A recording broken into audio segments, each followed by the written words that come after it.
आता आपण वेगवान स्वरूपातल्या बातम्या बघूयात। गडचिरोलीच्या सिरोंचा तालुक्यातील राजेश्वरपल्लीतील वैद्यकीय आणि शैक्षणिक संकुलाचं भूमिपूजन होणार आहे। मुख्यमंत्री देवेंद्र फडणवीस यांच्या उपस्थितीत आज भूमिपूजन सोहळा पार पडतोय। या प्रकल्पामुळे 3 राज्यांचा सीमावर्ती भाग तसंच आरोग्य शिक्षण याबाबत उपेक्षित असलेला सिरोंचा तालुका विकासाच्या मुख्य प्रवाहात येणार आहे। छत्रपती संभाजीनगर महापालिका निवडणुकीकरता आरक्षणाची सोडत मंगळवारी 11 नोव्हेंबरला होणार आहे। बाबासाहेब आंबेडकर मराठवाडा विद्यापीठाच्या नाट्यगृहामध्ये प्रशासक जी श्रीकांत यांच्या उपस्थितीत रंगीत तालीम होणार आहे। वडगाव मावळ नगरपंचायतीची निवडणूक राष्ट्रवादी काँग्रेस पक्ष स्वबळावर लढवणार आहे। आमदार सुनील शेळके यांनी ही घोषणा केली। कार्यकर्ता मेळाव्यातून त्यांनी पदाधिकाऱ्यांना निवडणुकीच्या तयारीला लागण्याच्या सूचना केलेल्या आहेत। वडगाव नगरपंचायतीच्या आगामी निवडणुकीकरता सगळ्या प्रशासकीय तयारी पूर्ण करण्यात आलेली आहे। एकूण 17 प्रभागांकरता 24 मतदान केंद्र असणार आहेत, अशी माहिती सहाय्यक निवडणूक अधिकारी डॉ. प्रवीण निकम यांनी दिली।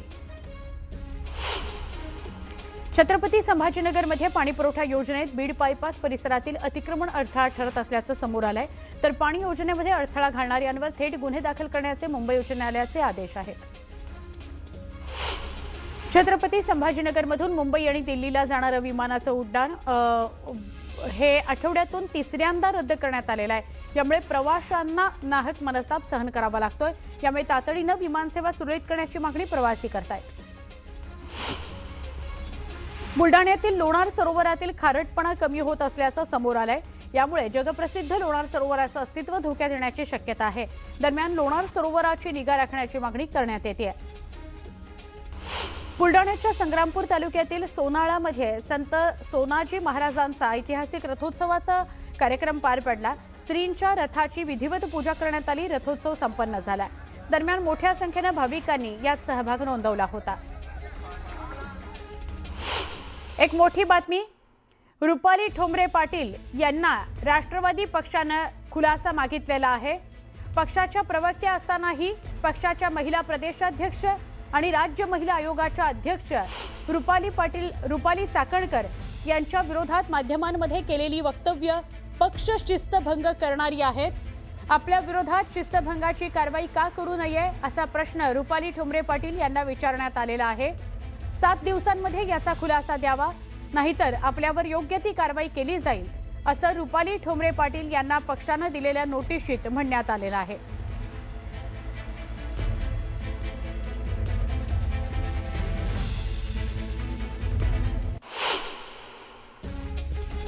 आता पुढच्या बातम्यांकडे वळतो आहोत। पुण्यामध्ये पार्थ पवारांच्या कंपनीने केलेला जमीन व्यवहार रद्द करण्यात आलाय, अशी माहिती उपमुख्यमंत्री अजित पवार यांनी दिली। तर यात एका पैशाचाही व्यवहार झालेला नसल्याचं अजित पवार म्हणाले। पुण्यातील जमीन व्यवहार प्रकरणी पार्थ पवारांनी व्यवहार रद्द करण्याकरता अर्ज दाखल केलेला आहे, मात्र त्यांच्यावर गुन्हा दाखल न झाल्यानं आरोपांच्या फैरी झडत आहेत। पुणे जमीन प्रकरणामध्ये अजितदादांना जेव्हा कुणकुण लागली की तेव्हाच त्यांनी हे प्रकरण थांबवलं होतं, असं झालं नसतं, मात्र त्यांच्या कामाच्या व्यापात काही निर्णय परस्पर पण होतात, असा खोचक टोला राधाकृष्ण विखे पाटील यांनी लगावला।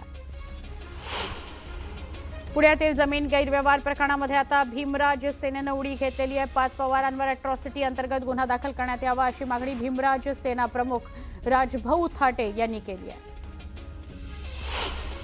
मनोज जरांगे यांच्या घातपाताचा कट रचणाऱ्या दोन्ही आरोपींना 12 नोव्हेंबरपर्यंत पोलीस कोठडीची शिक्षा सुनावण्यात आली आहे। आरोपी अमोल खुणे आणि दादा गरुड यांना अंबड कोर्टात हजर करण्यात आलं होतं। जरांगे यांच्या हत्येचा कट रचण्याच्या कारणावरून दोघांवर गोंदी पोलिसात गुन्हा दाखल करण्यात आला आहे।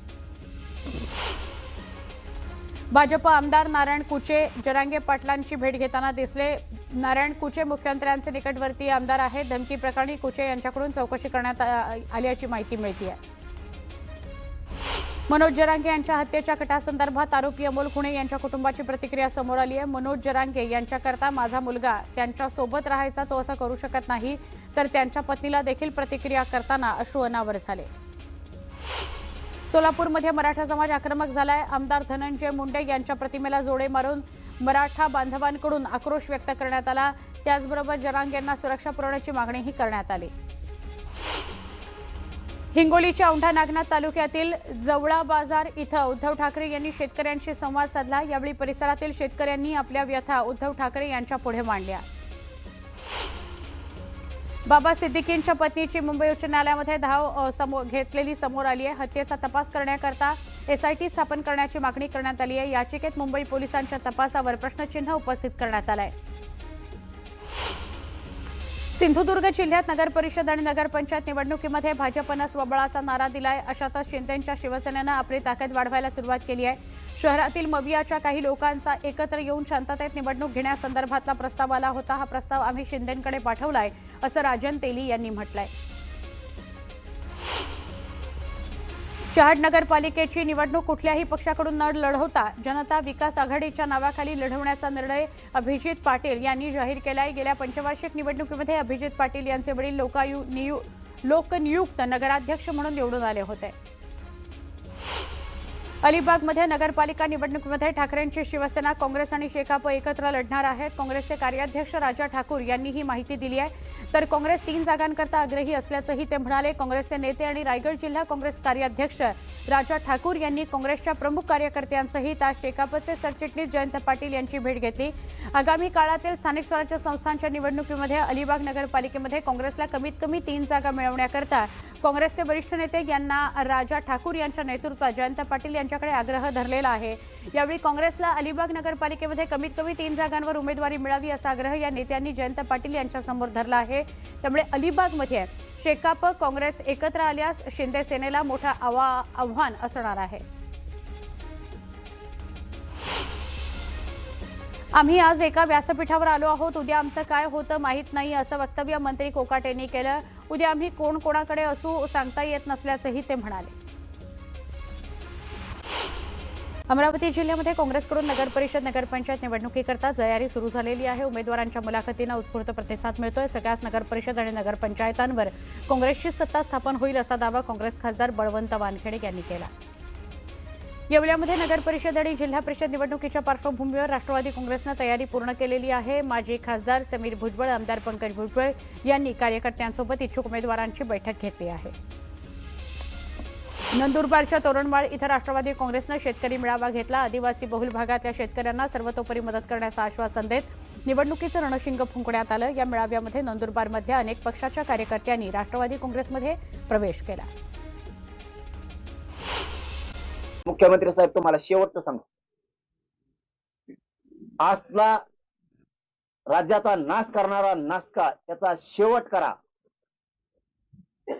याला चौकशीला घेऊन याची सगळी चौकशी करा, कारण ह्यो फोनवर बोललेला आहे। प्रत्यक्ष आरोपी सोबत याच्या बैठका झालेल्या आहेत, प्रत्यक्ष बैठका झालेल्या आहेत। माझं तर म्हणणं आहे की या प्रकरणामध्ये आता महाराष्ट्र पोलिसांनी मनोज जरांगेंना धमकी आहे, मी त्यांना काही करायचा प्रयत्न करतोय असं जर चाललं असेल तर माझी आजच्या या माध्यमातून, तुमच्या सर्वांच्या माध्यमातून मागणी आहे की या सर्व प्रकरणाची चौकशी ही आता महाराष्ट्र शासनानं नाही तर सीबीआयनीच केली पाहिजे।